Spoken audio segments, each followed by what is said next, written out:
guys, Darren Bass here with my first hunting video. This is obviously a deer hunt out in deer season in Tennessee. It's rifle season now, so I've got the Tikka T3X out, 308 Winchester. I got out here a little late this morning, but I've already seen a decent buck that crossed the backfield about 250 yards away. And I've had 2 does and a button buck cross about 100 yards away. It's early in rifle season, so we're hunting bucks today. I climbed up in the barn here, up in the loft, and we've got a pretty good view out through there. You'll see here in a minute, but hopefully a nice buck comes across and you guys get to see me take another good buck this year. I'll see you as soon as something happens.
Guys, while we're waiting for something else interesting to happen, I was going to go over the rifle that I brought today. There is a full review on this rifle on my YouTube account. It's the Tikka T3X in 308 Winchester. I go a little bit more in depth on that video, but I just want to do a quick overview over everything that's on it and why I've elected to bring it today. So again, it's a Tikka T3X in 308 Winchester. Got the Leupold BX Freedom 4 to 12 by 40 this particular scope has a 30mm tube on it. It has the Leupold CDS dial. I'll talk about that a little bit in a second. And then on the other side here, it does have a parallax adjustment as well. This overall build only weighs about 7.5 pounds. Sorry, around 7 pounds, 7 to 7.5. I can't remember. I'll get an exact weight for you guys whenever I get done with the hunt today. But I love this rifle. Shoots very accurate. I took it out a couple weeks ago before muzzleloader season, and I was getting about 3/4 inch groups at 100 yards. So, this rifle's ready, and with the CDS dial on top of it, instead of having a regular, turret on it, I'll kind of try to show you here. Instead of having the regular turret, you can see it's got 5.5, 5, 4.5, 4. Those are your 100-yard lines, right? So what you do, instead of making a regular MOA adjustment, you range your target, and let's say it's at 250 yards, you just move the dial to the 2.5, and it's set for 250 yards now. So it's pretty nice for stuff like this. I'm hunting out of a barn loft right now, but shoot houses and blinds and everything else, really, where you can have it set up. You can range the animal, move it up to whatever range you're going to shoot, and shoot. You don't have to sit there with a ballistics calculator and try to calculate everything out and put a little bit of guesswork into it.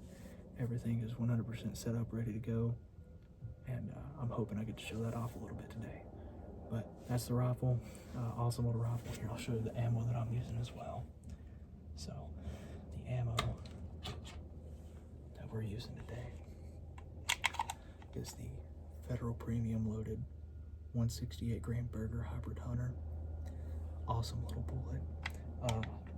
Some people complain about the performance past 400 yards.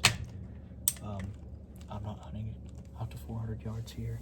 250 is the max, and from what I've seen, really inside 400 yards, it performs pretty perfectly. So that's enough talking for now. I'm gonna sit back down, close my lips, see if anything comes out, and yet again, if anything interesting happens, I'll flip the camera around and let you guys watch for a little bit. See you then.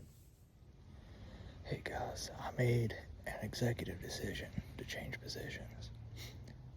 I just couldn't shake the feeling that I was missing deer further off in the back of the backfield.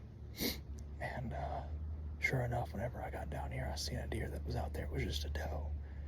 But it makes me feel more comfortable about the spot that I'm set up at now. It's literally just a table. It's going to be off the edge of the woods. It's got some ground cover, so deer that come out at 100 yards shouldn't spook from me.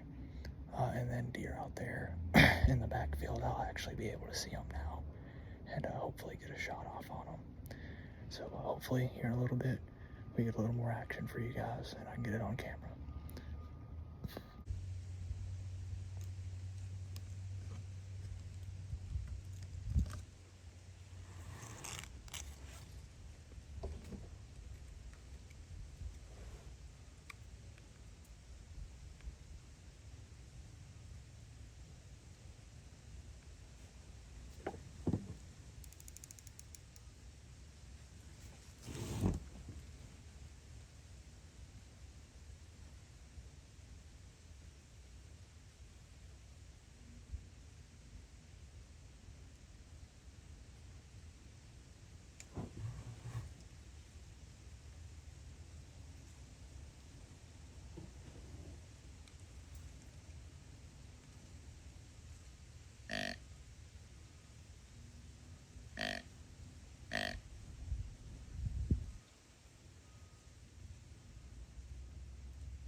Meh. Meh.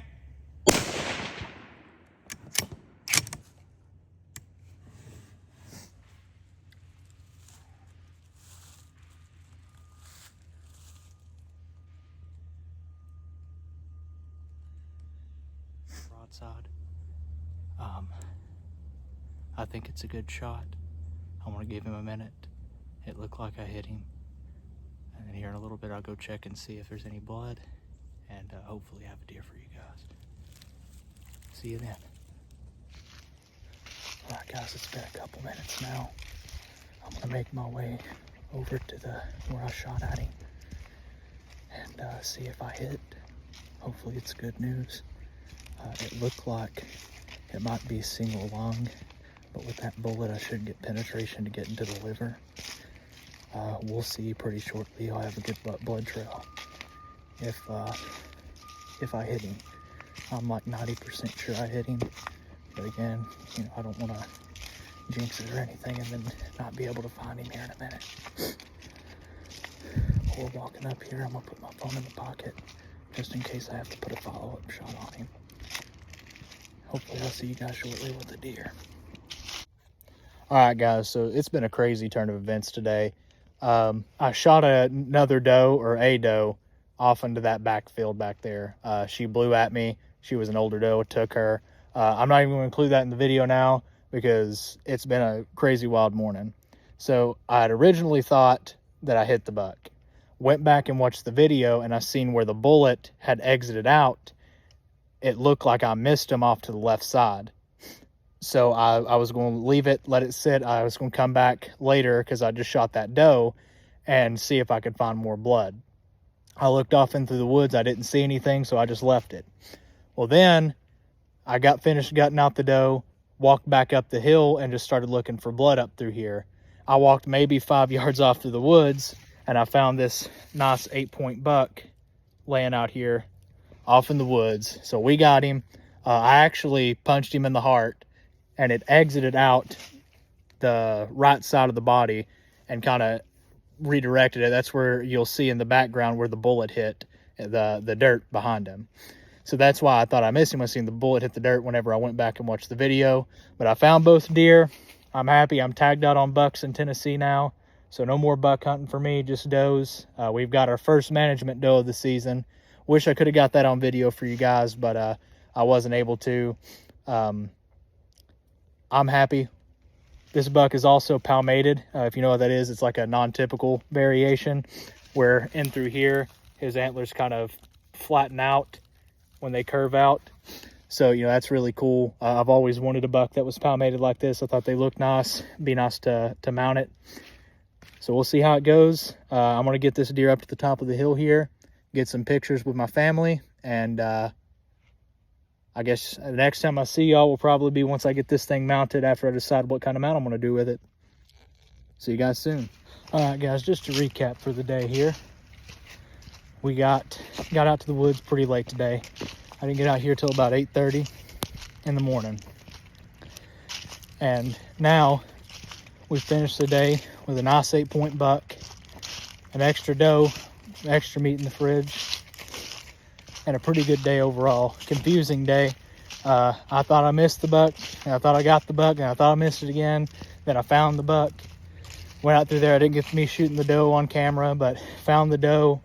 I'm going to try to piece together here a somewhat coherent video of what happened today and get it up for you guys. But I hope y'all enjoyed.